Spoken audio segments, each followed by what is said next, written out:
Okay, welcome to a special segment here for Tower Light Talk. I've got a very special guest with me. We're not even recording video, so you don't have to worry about it. But maybe I'll throw it up. You know what? Maybe I will. Never mind. We'll see. Hey. Never mind.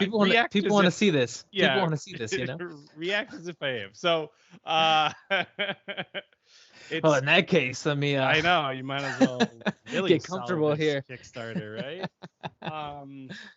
I got Hector Borrero with me from Chronicles of Horror, a Kickstarter campaign that is currently funding right now. It is a horror anthology series, which is literally right up my alley. I love anthologies and I love comics, and you are blending the two with the rest of the SeerNova group. So I want to hear in your words.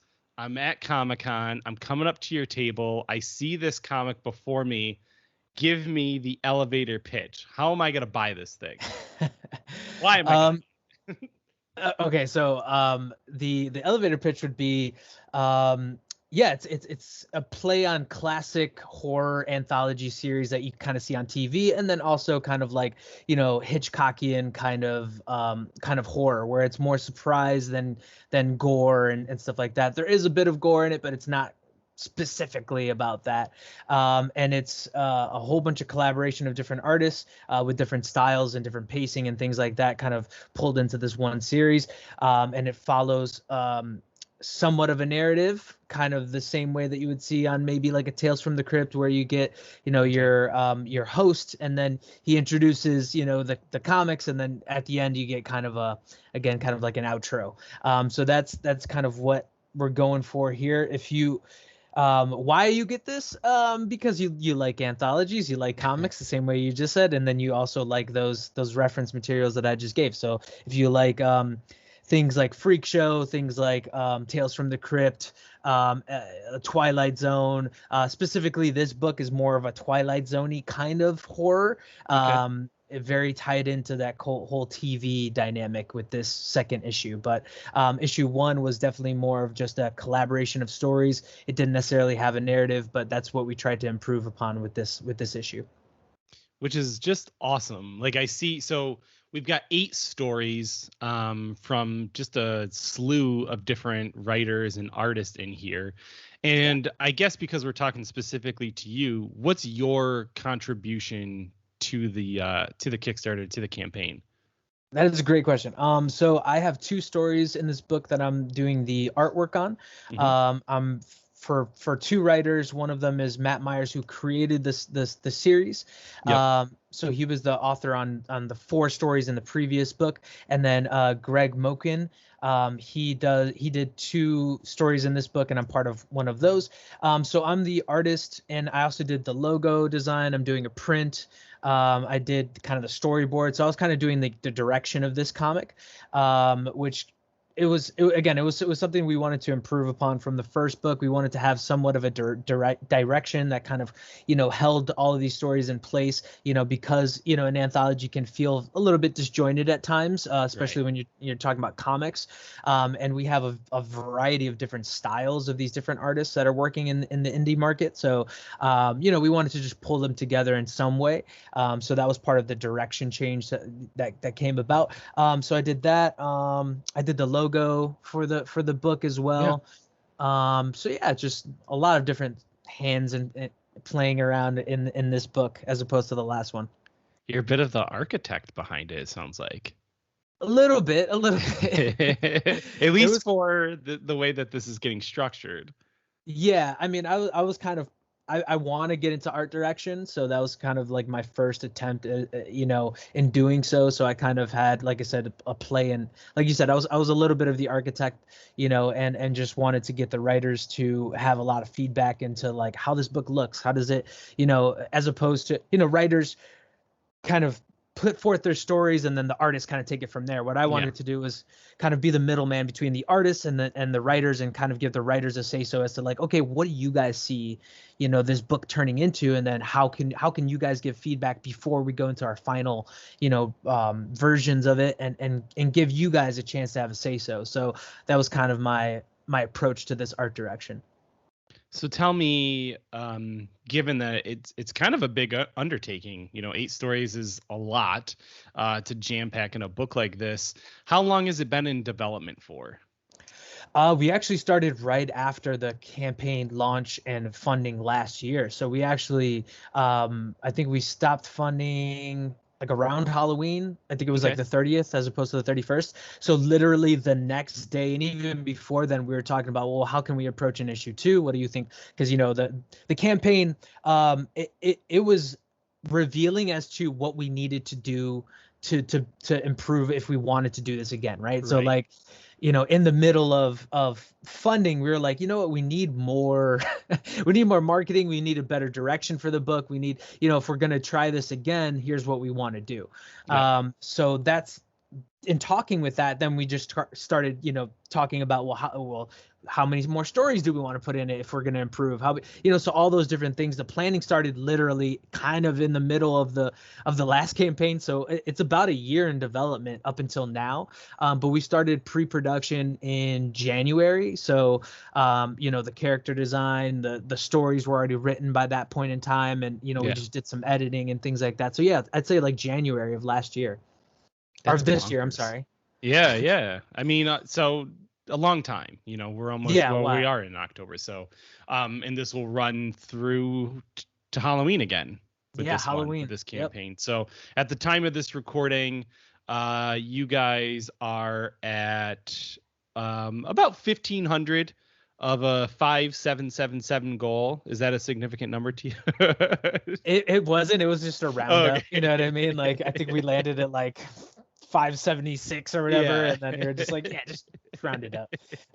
All right, cool. And we got 26 days left and 58 backers. So you guys are starting out strong, which is really good.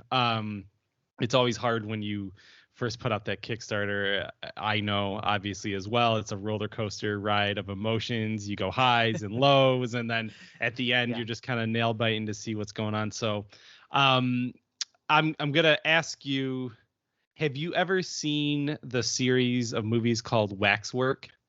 I have not, no. Okay, so the first one, they go to a wax museum, and each display is a different horror scene. So you see like a werewolf, and then you see a werewolf like scene played out. Like the characters go inside of the wax museum. The second movie is, and it's more scary. The second movie is a little bit more campy, but they go through different movie genres. So there's like an Aliens like ripoff. There's like a Frankenstein. There's like all these different ones. So check it out. Both of them are good. Anthony Hitchcock movies. I really, really love them quite a bit. And when I was, you showed me this before you launched, and I was like, oh, okay. This reminds me of Waxwork 2, just in the premise a little bit. So, and that movie from like the 90s, I think it was like Stay Tuned. I think it was like Chevy Chase or whatever, where you like go into like different stations. So gotcha. Again, for me, and I think if you guys, it's a lot of geeky people listening, it checks off a lot of boxes. So I love it. So the comic company or collective, however you guys want to word it, is SeerNova. Tell me a little bit about this group of creators. Yeah, so it actually is both. It is a comic company and a comic collective. So the comic company was founded by Dylan and Greg, and they are both kind of driven to put together a community of artists, because in realizing, what it takes to launch a business, but also a comic business, an indie comic business, there's a lot of challenges, right? So I think their goal was to, in learning how to start their own company help other people do the same. So like, you know, a lot of us artists, we don't have the business mind. So in that company, Greg is more of the creative side, and then Dylan is the business side. So he has a lot more of that business knowledge, and he was just hoping to kind of pass along a lot of that, you know, entrepreneurial kind of knowledge to, you know, the artists, to people who don't necessarily have those skills, and just give them, you know, a hand in marketing and a hand in, you know, just business creation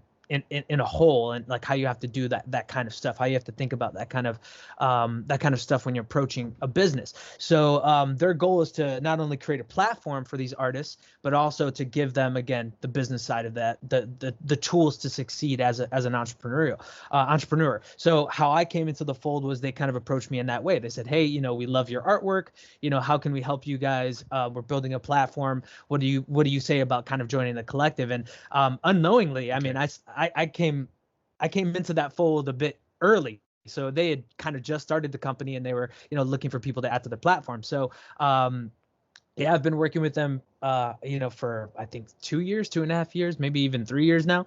And it's been a really cool kind of process of seeing them grow, and also growing myself, and seeing how many independent creators have come into the fold, and how many people are on the platform now, and how the platform has changed and improved and modified, and kind of all the goals that they had set forth kind of coming into place. So I think it's been a cool ride. And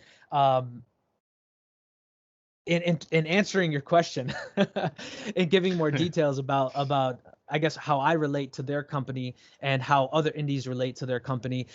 Yeah, it's definitely a platform. So it's more or less like go to the platform, you know, see all these different independents, and then there's also like a paid membership. So some exclusive stuff. It's kind of like they're trying to mold their platform into something that's more like a Patreon. So there is going to be a paywall. Okay.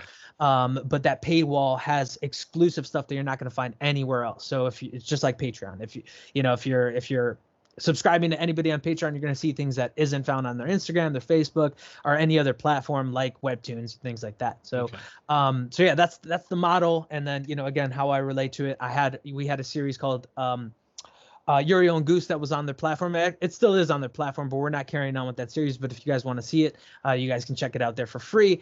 But then, you know, I do a podcast with them, a couple different podcast format stuff with them, and we do that every Sunday. And then we have something called Smo Talk, and that's more of like a pre-recorded kind of thing that comes out just when it comes out. So that kind of stuff is going to port over either to their platform or like buy me a coffee as like an exclusive thing. So okay. Yeah.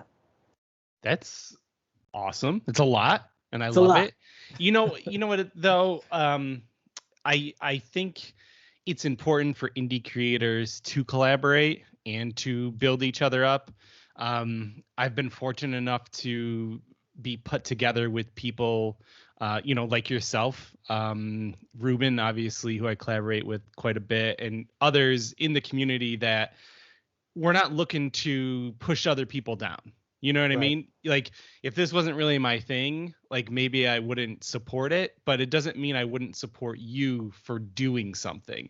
And I think something like that, a platform where you may come from different aspects of the creative process, but you can find a way to build each other up. And, you know, if you're connecting to a community, whether it is with a paywall, I mean, we all have to eat, or if it's, you know, in other ways to interact, even through this Kickstarter campaign to support that way, I think it's really important. So kudos for you guys for launching something like that and putting it out to the world, because I think it's important. So yeah, awesome. I completely agree. And yeah, working with someone like you and like Ruben and like just tons of other indie creators that I've met in the process of joining this platform. Yeah, it's honestly like putting out something like this, like Chronicles of Horror, is kind of an accomplishment for us, that we have created some community, and that community is growing and things like that. So we're kind of thriving right now, which is great. And yeah, I feel the same way that you feel. We want to lift each other, uplift each other, and not push each other away, you know? Perfect. It's good. So we're going to switch gears for a minute here, because it is Shocktober, my favorite time of year. Ooh. And we're going to get a little spooky. I know you've given, you know, some of the inspirations behind Chronicles of Horror with the Tales from the Crypt and Twilight Zone, etc. But like, where do you come from it, you know, in your own personal story? Like, you're a horror fan, or were they just like, hey, do a horror thing, or you know what I mean? Like, you're an artist, so you might just go, I don't know, whatever, I'll draw. But what? Tell me where you come from as far as what's your relationship with horror in general. Right. So I'm not a horror artist. So this has actually been my first kind of stepping into this genre. And part of the reason why I wanted to work with them specifically is because it's not like a gore horror, and I'm not necessarily into gore horror, but like when you talk about like something like Hitchcockian type stuff, and when you talk about something like Tales from the Crypt, where it's like it's creepy, it's more psychological, it's things like that. Twilight Zone, it's things that where it brings out the fear in you, but in a very kind of indirect ways. It's not jump scare type stuff. I'm not necessarily into that kind of horror, like the jump scare type horror, but I'm into the more psychological stuff. So that kind of appealed to me when he kind of pitched to the platform. He was like, hey, I have an idea for this kind of stuff. Here's like a look into the stories and things like that. I read a bit of it and I was like, okay, this feels more like something I'm into, but my relationship to horror specifically is I enjoy horror because I feel like fear is a very it's kind of like an emotion that we all need to deal with, right? Like we all need to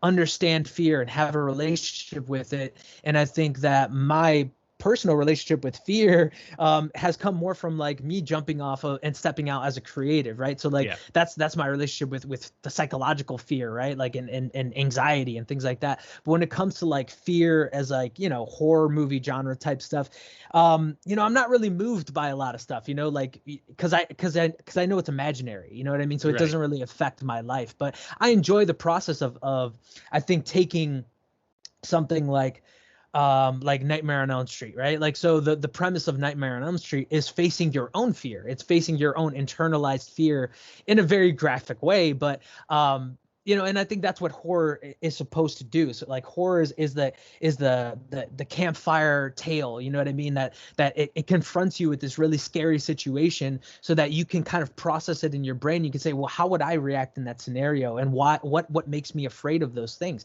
Why am I afraid of spiders? Why am I afraid of clowns? Why am I afraid of jack-o'-lanterns? Things like that. So horror, I think, answers that question of why am I afraid of these things? And I think that specifically touches me in a psychological way.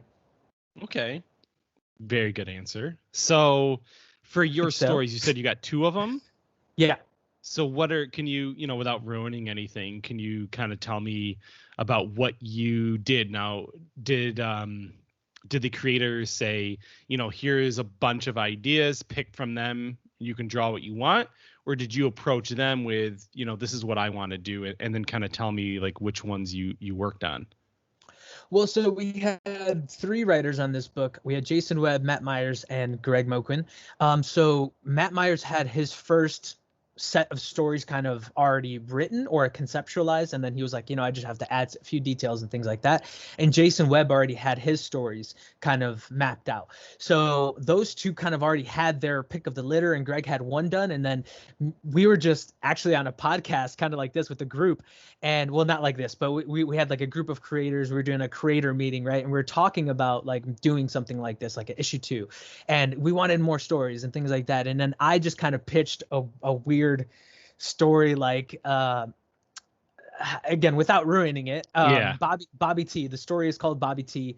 And I was like, hey, this would be cool. And then Greg was like, that's awesome, I'm gonna write that. So literally like 2 days later, he had his script worked out, and that was like, okay, so obviously I'm on that book because I contributed to it and I can visualize it. But then Matt was like, hey, I would love you to work on The Loft, because I feel like The Loft, first of all, one of the catches in this book is we had a promotion in the last Kickstarter where it was like, if you contribute at this level, you get your face kind of drawn into to issue 2, right? Right.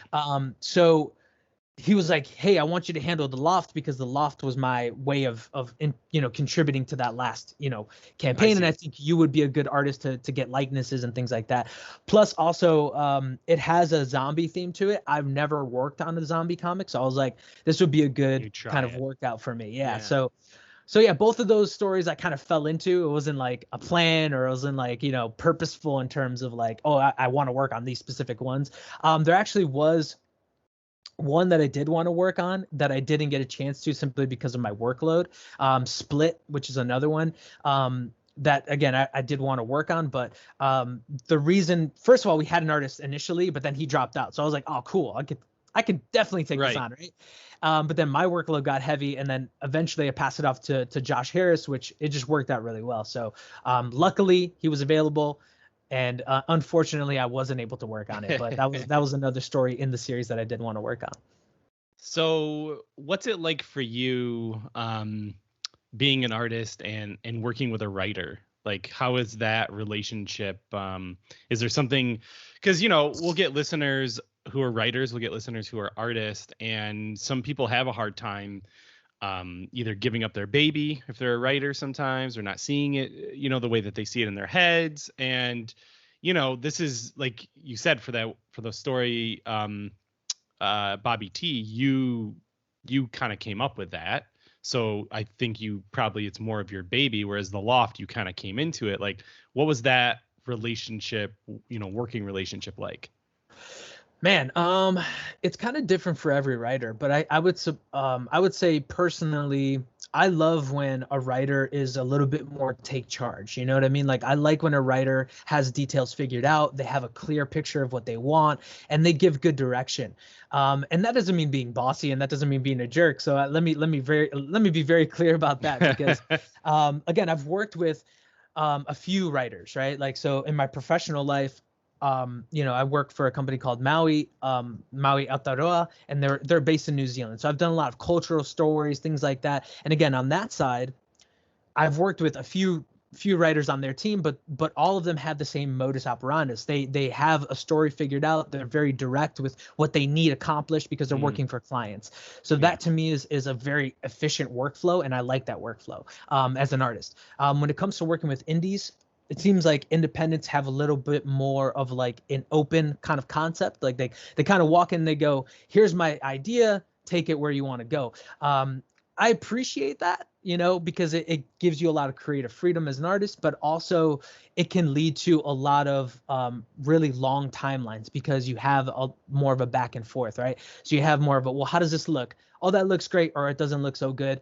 And then sometimes what you have is, or problems in that relationship, is that the writer has a vision, but they don't communicate the vision. And then the artist gets it and they execute their vision based on that level of communication, right? So like a major problem I think is that the writer needs to have an understanding of what is our understanding of each other's communication, because I can say one thing and you can take it completely differently, and it can seem very obvious. Well, I said this, how come you didn't understand it the way that I understand it, right? And it's because even in America, even if we're living on one side of the country to another side of the country, things mean different things on different in different places. So again, the relationships that I've had, on one end, I really, really appreciate a lot of direction. And then on the other hand, I appreciate a lot of creative freedom. It's a nice balance of those two things. And the middle ground is communication, right? So an understanding from the writer's perspective, I think you have to understand how your artist communicates. Yeah. So if you don't understand how they communicate, or you can't communicate with them in a conversation, like I'd say go through like a month or two of just like getting to know each other's like ups and downs, and what say that and mean that, and those kinds of things. And fortunately, like with a writer like you and Ruben, or writers like you and Ruben, we've had that. Like we've had an opportunity to kind of get to know each other on a bit of a personal level and things like that. And we haven't really even started working on anything together, but we've had this experience of, well, now I see your writing style and things like that. And I know how you guys communicate. We've had conversations via like, video chat and things like that. So we kind of have a feel for each other. So now it's much more of a, when we approach that working scenario, we already know what we mean. You know what I mean? Like if you say, hey, I need this done, or I picture this, I already know what you want. And then there's just a better communication. And even though there's a back and forth, there's going to be a back and forth, it's just much quicker. It's much more understood. There's a lot of questions that are already answered. You don't have to worry about certain aspects of that dynamic, of that relationship and stuff like that. So yeah, it's always interesting. It's always interesting as an artist to kind of work with someone new and take on those idiosyncrasies, you know what I mean, of how they communicate. Yes. But yeah, I enjoy honestly, like I enjoy like in this project specifically, because Greg knows how I am, so he kind of catered his communication to how I am, and he knows how Matt is. So he's a good director when it comes to that kind of stuff. And I think, Matt is very much like just take it and go, just do what you want. Like I kind of don't care like how the end results go. I mean, he cares about the end result, but he doesn't care how I visualize his end result. Like, if that makes sense, right? He kind of likes that process of the surprise. Like, how does it turn out? That kind of thing. In terms of me like handing off a creation, I think this is like my first art director kind of role. So I did the storyboards for every single story, and then I gave them to the artist. So it was kind of a cool experiment for me letting things go, right? Like, so like I'm a little bit of a control freak. Trusting you to do this thing. Yes, I'm a little bit of a control freak when it comes to that stuff. So this is a good exercise and not being that way. You know what I mean? For future projects, So and my professional life has kind of turned that way as well. I'm more of the concept artist now, and I kind of do the layouts, and then I let other artists do the finishes. So it's like blending all at the same time in a good way. So for me, it's been a kind of a cathartic experience in that way. It's just like you said, it can be a little freeing to let it go and just out of sight, out of mind. Hopefully it comes back the way that I like it to. And being open to that, and being open to how it comes back, and not being so like tight on it. 100%. So tell me about Kickstarter as a platform. It's we talked about the emotional roller coaster at the beginning of this, and just in general, using crowdfunding as a vehicle to get your project funded. Like, what do what's your high, what's your lows of doing Kickstarters?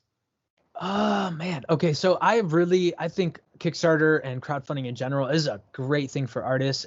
Since its inception, for any creative really, I think it's a great thing. And I really hope that it just continues to be something that's positive.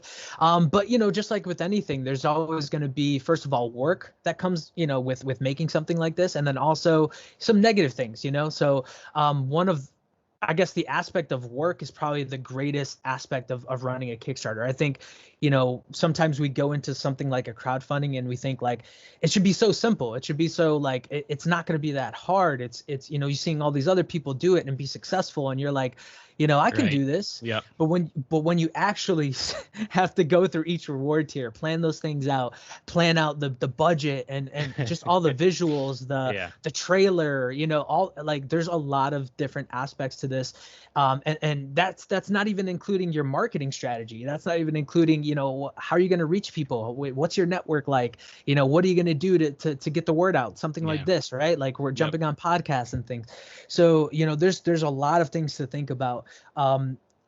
So, there's gives and takes. And I think for me, the high is putting together a project and seeing it succeed, or just seeing it fund, even if you don't succeed in full funding, seeing it get to even 75%, you're like, wow, I did more than I've ever done on a crowdfund, like something like this, we've already surpassed our entire goal of the last crowdfund. You know what I mean? So like right now we're growing, right now we're doing better than last time, just based on the amount of money that we've been able to raise in 3 days or 4 days, as opposed to an entire campaign, which was a month, so we're growing our community. We're seeing it, pay dividends, so that for me is the high. And then also putting together the type of project that we put together with 8 stories and, all these different artists and things like that. So that's a high for me. The low is probably just like when it hits those little plateaus, right? So like, when you don't see the dial move, like that's the low for me. And then you start asking everybody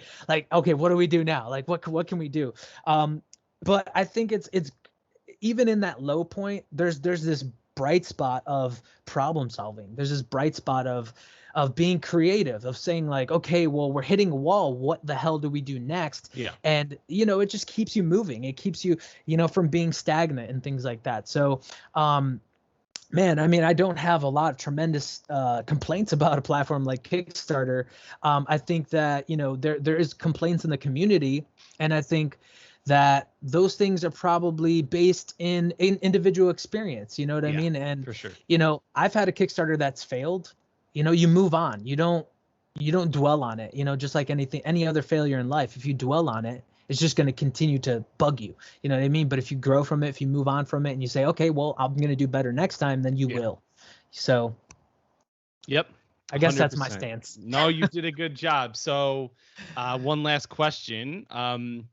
What's next? So, Chronicles of Horror 2 funding on Kickstarter. Please, guys, go check it out right now from SeerNova Comics. But you successfully funded. You know, it's October 31st or November 1st. Do you get going on issue 3, or like, do you guys have plans? What's the deal? So we would love this to be an annual thing. So that was when we started that was the plan, right? So like about, you know, every fall we release a Chronicles of Horror, right? So that's the plan. That is the plan.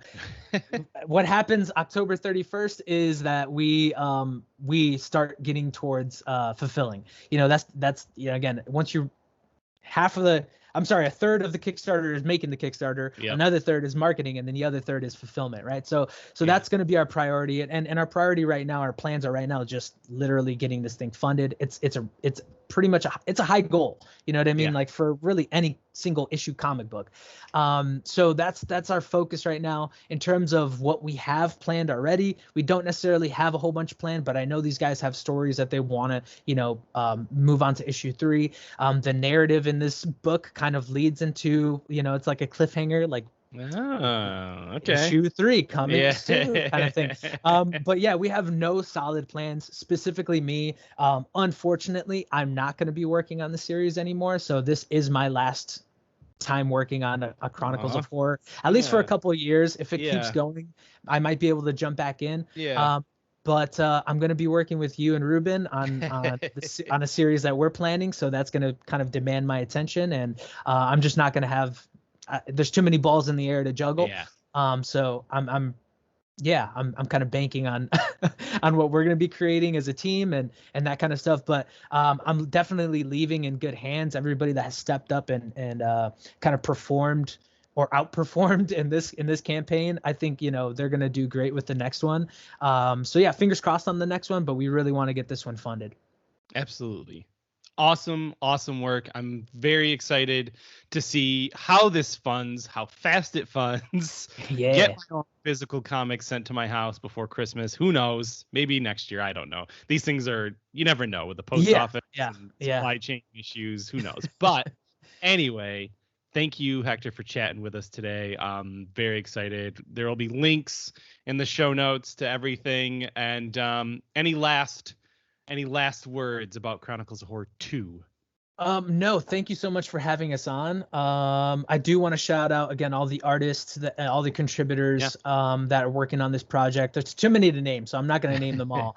But yeah, we do have kind of like some exclusive stuff for stretch goals. So we really want to reach those stretch goals. One specifically is $8,000, but the reason why it is because there's another 12 page story that we want to add into the fold. Okay. And I wrote that, and I'm going to be working on that as well, with another artist, Nicole, who worked on another bullies in this series. So yeah, hopefully we're able to get there, and I'm able to kind of put that out there. This will be my writing debut, so I'm excited about that. But yeah, again, thank you so much for having me on, and yeah, let's fund this thing. Damn right. All right. Thanks a lot, guys. We'll catch you next time.